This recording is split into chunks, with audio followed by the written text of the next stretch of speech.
Пенсии работающих пенсионеров не индексируются. Такой закон Госдума приняла еще в 2015 году, а в силу новшества вступило с 2016.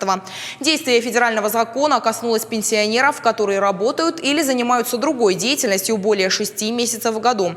Затронуло и тех, кто печатается в различных изданиях на гонорарной основе. Сами авторы к ситуации относятся с пониманием, а руководители изданий стараются делать так, чтобы отсутствие надбавок к пенсиям как-то компенсировать. Тему продолжит Карина Гигалаева. Аркадий Зулоев, бывший инженер, уже в пенсионном возрасте начал увлекаться иностранной поэзией. Стал переводить стихи на русский и осетинский языки. С литературно-художественным журналом «Дарьял» сотрудничает больше 15 лет. В его арсенале сотни работ. С изданием сотрудничает на гонорарной основе.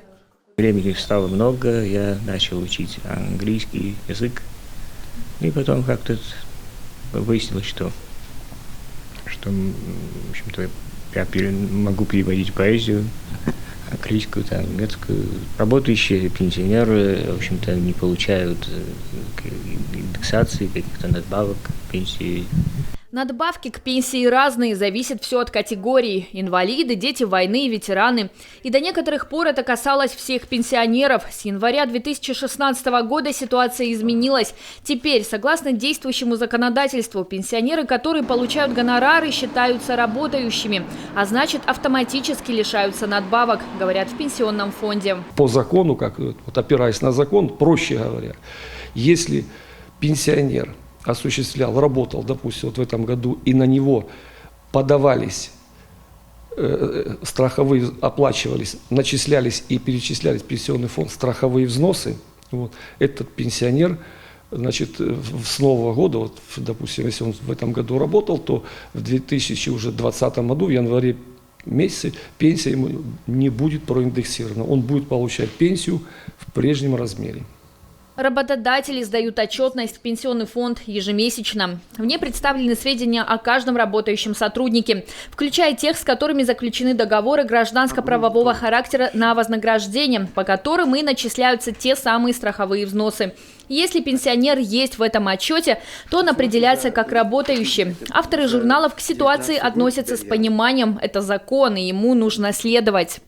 Если есть какой-то нормативный акт, законодательный акт, либо ссылка на какой-то законодательный акт, это все должно быть оформлено в виде приказа, либо служебной инструкции по данному разделу деятельности.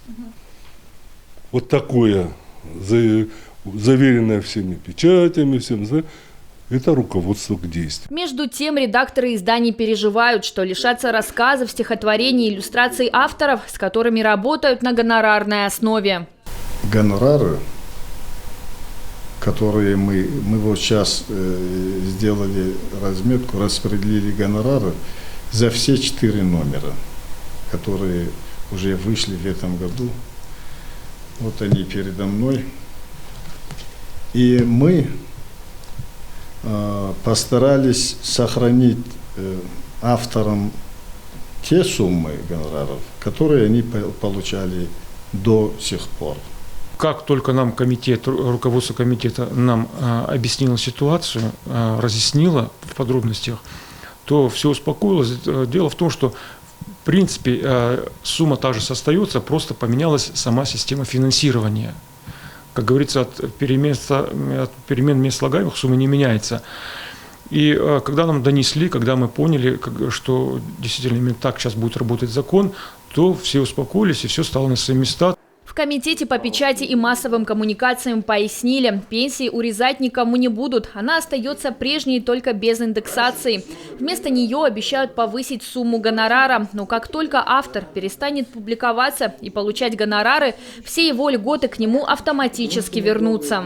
Есть просто российское законодательство, в соответствии с которым и мы привели все свои документы и по выплате гонораров в том числе. Разумеется, гонорар – это тоже доход, который должен облагаться налогом. И мы просто это все внесли, как полагается, в положение о выплате гонораров.